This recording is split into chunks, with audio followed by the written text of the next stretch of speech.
आपने जो हुनर सीखा था वो एक इलेक्ट्रिशियन का था, लेकिन फिर म्यूजिक फील्ड में कैसे आ जब घर वालों की तरफ से सपोर्ट नहीं थी, उन लोगों ने बोला कि बेटा हम ऐसे कामों में पैसा नहीं लगा सकते। तो देन मैंने जो सा इलेक्ट्रिशियन का कोर्स किया, वहाँ से पैसे कमा के अपने म्यूजिक पे इन्वेस्ट की और मेरे अल्लाह पाक ने मुझे कामयाबी दे दी।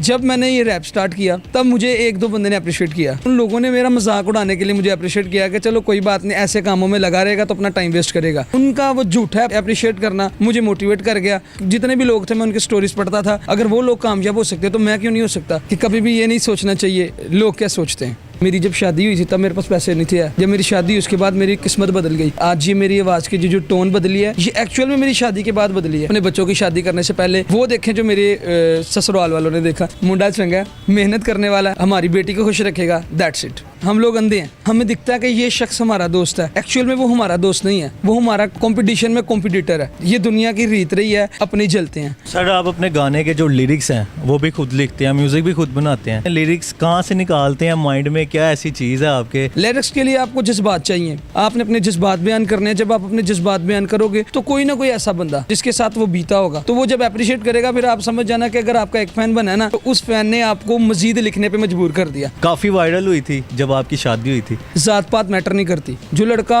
औरतबाजी में नहीं है, नशा नहीं करता, मेहनत करता है, आगे बढ़ना चाहता है और आगे बढ़ने की जस्तजू करता है, उस शख्स के साथ अपनी बहन या बेटी की जरूर शादी करो अगर वो रिश्ता लेके आता है। अस्सलाम वालेकुम नाजरीन, लीडर टीवी की जानिब से मैं आपका मेज़बान मुताहिर गिल। नाजरीन, आज मेरे साथ पाकिस्तान के ऐसे टैलेंटेड शख्स मौजूद हैं जो कि एक इलेक्ट्रिशियन से उन्होंने आगाज़ किया था, लेकिन अब उनके पास ऐसा टैलेंट है कि अगर आप उन्हें अपना नाम देंगे तो वो आपके नाम पर पूरा गाना बना देंगे। मैं बात कर रहा हूँ the one and only Hamza, जिनको आप सब गनी टाइगर के नाम से जानते हैं, जो कि टिकटॉक, इंस्टाग्राम, यूट्यूब, फेसबुक हर जगह पर छाए हुए हैं। इनकी कहानी जानेंगे इन्हीं की ज़ुबानी कि किस तरह इन्होंने आगाज़ किया और अब कहाँ पर हैं, कहाँ से चले, कहाँ पर इख्तिताम होगा, वो इन्हीं से जानते हैं। अस्सलाम वालेकुम सर। वालेकुम अस्सलाम। कैसे हैं आप? ठीक है अल्हम्दुलिल्लाह, मैं ठीक। आप बताएं, आप ठीक है? अल्लाह का बड़ा करम। अच्छा सर, सुनने में आया है कि आपने जो हुनर सीखा था वो एक इलेक्ट्रिशियन का था, लेकिन फिर म्यूज़िक फील्ड में कैसे आ गए? एक्चुअली मैं जो सा म्यूज़िक में पहले ही था, लेकिन जब घर वालों की तरफ से सपोर्ट नहीं थी तो उन लोगों ने बोला कि बेटा हम ऐसे कामों में पैसा नहीं लगा सकते। फिर समझ लग गई कि अब मुझे ही कुछ ना कुछ करना पड़ेगा। तो देन मैंने जो सा इलेक्ट्रिशियन का कोर्स किया, उसके बाद इलेक्ट्रिशियन का काम किया, वहाँ से पैसे कमा के अपने म्यूज़िक पे इन्वेस्ट की और मेरे अल्लाह पाक ने मुझे कामयाबी दे दी। तो क्वालिफिकेशन क्या है, स्टडी क्या है? अभी भी मैं पढ़ रहा हूँ। अच्छा। हाँ जी, ग्रेजुएशन कर रहा हूँ। बस आप दुआ करें कि कंप्लीट हो जाए इंशाल्लाह ज़रूर। तो सर मुझे ये बताएं, अब आप इतने बड़े स्टार हैं, इससे पहले जब आप इलेक्ट्रिशियन का कोर्स कर रहे थे तो जाहिर सी बात है लोगों के घरों में या दुकानों पे जाकर काम तो करते होंगे, तो कैसा फ़ील होता है? यार, मैंने ज़िंदगी से एक चीज़ सीखी है कि कभी भी ये नहीं सोचना चाहिए कि लोग क्या सोचते हैं। क्योंकि जब मैंने इलेक्ट्रिशियन का काम छोड़ा, लोगों की बातों में आके, लोगों के ताने सुन के कि यार जैसे घर जाता हूँ वो मुझे पहले कहता यार रैप सुना, वो कहते थे रैप सुना, उसके बाद इससे काम करेंगे, और वो मेरा मजाक उड़ाते थे। मगर मुझे यकीन था खुद के ऊपर कि यार मैं एक दिन कामयाब ज़रूर होऊंगा, और मुझे पता था बस इंसान को करते रहना चाहिए। तो लोगों के उन बातों ने जो सा एक्चुअल में मुझे यहाँ तक खड़ा किया। अच्छा, मुझे आप ये बताएं कि आपने स्टार्ट कहाँ से लिया था? कब आपको लगा कि अब मेरा टाइम आ गया है तो मैं मेहनत करूँगा तो रुकूँगा नहीं? बचपन से जो सा ना मेरे अंदर एक जुनून था आगे बढ़ने का। इससे पहले मैं स्पीचेस किया करता था, तकरीरें करता था, खुद लिखता था। तो लोगों की अप्रिसिएशन जो सी मुझे मज़ीद उस चीज़ में वो काम करने में मजबूर कर देती थी, क्योंकि मुझे अप्रिसिएशन चाहिए थी। तो जब मैंने ये रैप स्टार्ट किया तब मुझे एक दो बंदे ने अप्रिशिएट किया। मुझे ऐसा लगा उन लोगों ने मेरा मजाक उड़ाने के लिए मुझे अप्रिशिएट किया कि चलो कोई बात नहीं, ऐसे कामों में लगा रहेगा तो अपना टाइम वेस्ट करेगा। मगर उनका वो झूठा अप्रिशिएट करना मुझे मोटिवेट कर गया। उसके बाद मैं लगा रहा, उसके बाद बड़े लोगों ने मुझे जो सा डीमोटिवेट किया, मगर फिर भी मेरे अंदर अब वो जुनून पैदा हो गया था। अब वो मैंने जो ढोल था, पंजाबी में कहते हैं ढोल गल च पा लिया सी, अब वो ढोल मैंने गले में डाल लिया था और उसे मैंने बजाना था। फिर उसके बाद जद्दोजहद की और करता रहा। मुझे यकीन था कि यार अगर ज़िंदगी में जितने भी लोग थे मैं उनके स्टोरीज़ पढ़ता था, अगर वो लोग कामयाब हो सकते तो मैं क्यों नहीं हो सकता। देने वाली ज़ात ऊपर है, तो बस अपनी अल्लाह की ज़ात से मांगता रहा और मेहनत करता रहा। अल्हम्दुलिल्लाह, पहले ज़ीरो था, आज उससे थोड़ी सी तरक्की कर ली है और मैं अपने अल्लाह का शुक्रगुजार हूँ, अपने दोस्तों का शुक्रगुजार हूँ, अपने माँ बाप का शुक्रगुजार हूँ। अच्छा सर, मुझे ये बताएं कि 3 साल पहले आप कहीं और थे, ठीक है, और आपके पास तब भी बहुत अच्छे लोग थे जो चाहते तो आपको अच्छे दिन आपके ला सकते थे, दिनों में आपको ऊपर कर सकते थे, लेकिन उन्होंने भी आपका साथ नहीं दिया और अब आपने उनके बगैर इतनी अच्छी पोस्ट पर आप हैं, तो क्या कहेंगे उनको या क्या फ़ील करते हैं उन लोगों के लिए? देखिए, मैं सबको ये कहना चाहता हूँ कि एक्चुअल में ना इंसान अंधे हैं, हम लोग अंधे हैं।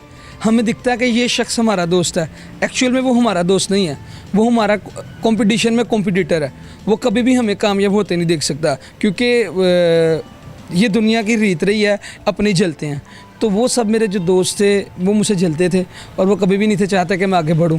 मगर जब तब मैं बच्चा था, मुझे अकल नहीं थी, मुझे इंसानों की समझ नहीं थी लगती, लेकिन जब थोड़ी सी समझ लगी, अभी भी प्रॉपर नहीं लगी, तो मुझे पता चल गया कि यार ये लोग, इनके पास सारी फैसिलिटीज़ हैं, इन लोगों के पास पैसा है, इन लोगों के पास आर्ट है, मगर ये मुझ पे इन्वेस्ट नहीं कर रहे। इसका मतलब ये है कि ये मेरा टाइम वेस्ट कर रहे हैं और मैं बाकियों की तरह अपना टाइम वेस्ट नहीं कर सकता। मुझे लड़ाई करनी है, मुझे आगे बढ़ना है, मुझे इस कंफर्ट जोन से बाहर जाना है। तो मैं वहाँ से निकला, उसके बाद बहुत सी मुश्किलात मेरे सामने आई, उन सबको झेला मैंने और अल्हम्दुलिल्लाह आज उन लोगों से बहुत आगे निकल गया हूँ।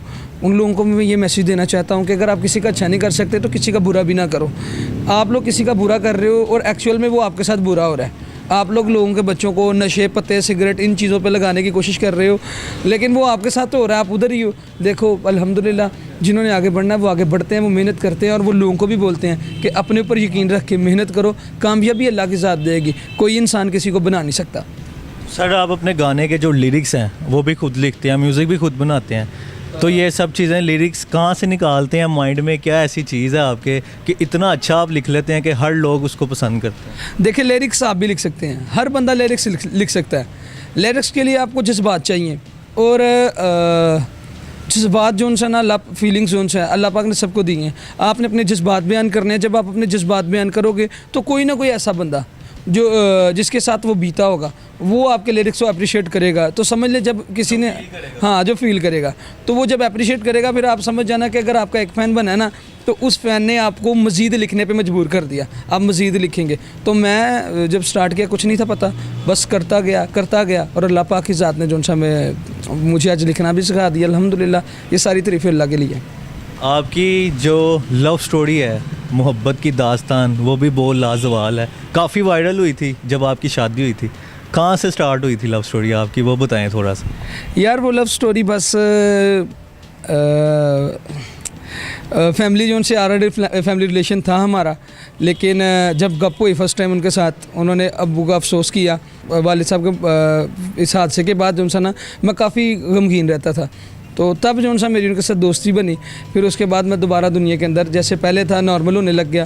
फिर उसी के बाद मुझे ऐसा लगा कि यार शायद इस लड़की से शादी कर लेनी चाहिए। फिर मैंने अपनी फैमिली को भेजा, फैमिलीज़ ने बात की और अल्हम्दुलिल्लाह शादी हो गई है। तो मान गए थे वो लड़की वाले? यार देखो, मैं सबको ये कहना चाहता हूँ, ज़ात पात मैटर नहीं करती। अगर कोई अच्छा लड़का, जो लड़का औरतबाजी में नहीं है, औरतों में इंटरेस्टेड नहीं है और नशा नहीं करता, मेहनत करता है, आगे बढ़ना चाहता है और आगे बढ़ने की जस्तजू करता है, उस शख्स के साथ अपनी बहन या बेटी की ज़रूर शादी करो अगर वो रिश्ता लेके आता है। अगर आपको लगता है, मसला क्या है कि लोग इस बात को समझ नहीं पाते, वो कहते हैं पैसा सब कुछ होना चाहिए। वो समझते हैं कि जी लड़के को पैसा है तो जी लड़का फेरी या लड़का साड़ी बरादरी दा हमारी ज़ात का है तो फिर इसके साथ शादी करनी चाहिए, जो कि गलत बात है। ठीक है, मैं नहीं मानता इस चीज़ को। अल्हम्दुलिल्लाह मेरी जब शादी हुई थी तब मेरे पास पैसे नहीं थे। जब मेरी शादी उसके बाद मेरी किस्मत बदल गई और आज ये मेरी आवाज़ की जो टोन बदली है, ये एक्चुअल में मेरी शादी के बाद बदली है। मेरे अल्लाह ने मेरे अंदर कॉन्फिडेंस पैदा कर दिया और मैं इस बात पे यकीन रखता था कि या अल्लाह, जब मैं तेरे अमल को, मैं जब निकाह करूँगा ना, तेरी ज़ात मेरी मदद करेगी और मेरे अल्लाह की ज़ात ने मदद की। तो मैं यही कहना चाहता हूँ सबको कि अपने बच्चों की शादी करने से पहले वो देखें जो मेरे ससुराल वालों ने देखा कि यार मुंडा चंगा है, मेहनत करने वाला है, आगे बढ़ने वाला है, हमारी बेटी को खुश रखेगा, दैट्स इट। अच्छा, टिकटॉक ने हमारे माशरे को ना एक किस्म का ख़राब कर दिया, ठीक है। लड़का लड़की को ढूंढता है फेम के लिए और लड़की अपना जिस्म दिखाकर फेम लेती है। इस बारे में आप क्या कहेंगे? आपकी ये बात से मैंने ये बात की है, जो भी लोग ये हरकत करते हैं, जो भी करते हैं, जिनके साथ हो जाती है, उन लोगों को सख्त हमेशा उनकी 30 साल की ज़िंदगी की बात भरना पड़ता है। ठीक है, जब शादी की बारी आती है तो वो जो लोग होते हैं कहते हैं तो कुड़ियाँ जिदी है, उस लड़की पे टैग लग जाता है, उस लड़के पे भी टैग लगता है, दोनों पे टैग लगता है। और जो बेहिया प्रमोट करता है, बेहिया की ज़िंदगी बहुत कम होती है। ठीक है, जिसका एक विजन हो, जिसके अंदर हया हो, उसकी ज़िंदगी ज़्यादा होती है। तो जो बेहियाई कर रहे हैं वो चंद दिन रहेंगे, उसके बाद ख़त्म हो जाएंगे। बेहियाई को लोग तब तक प्यार करते हैं या बेहिया चीज़ों को तब तक देखते हैं जब बंदा खुद बेहिया हो। एक टाइम आता है कि हर बच्चा बाहिया हो जाता है। 25 साल की उम्र में जाके या 20 साल की उम्र ऐसी है जिसमें या तो बच्चे बाहिया हो जाते हैं या बेहिया हो जाते हैं। तो जो बाहिया होंगे वो तो कभी भी बेहिया चीज़ को नहीं पसंद करेंगे, और जो बेहिया होंगे डेफिनेटली उन्होंने इस बेहियाई को पसंद भी करना, उनके लिए मज़ेदार, उनके लिए अच्छी है। तो मैं यही कहना चाहता हूँ, जो बंदा जो कर रहा है उसको उसका हिसाब देना पड़ेगा, यहाँ नहीं तो आखिरत में जाके। सो मैं उसको रोक टोक नहीं सकता। नाज़रीन, ये हमारे साथ मौजूद थे the one and only Hamza, जिनको आप सब गनी टाइगर के नाम से जानते हैं। इनकी बातें उम्मीद करूंगा आपको पसंद आई होंगी। लीडर टीवी को देखते रहिए, देखने के साथ साथ चैनल को कीजिए सब्सक्राइब। मुझे इजाज़त दीजिए, अल्लाह हाफिज़।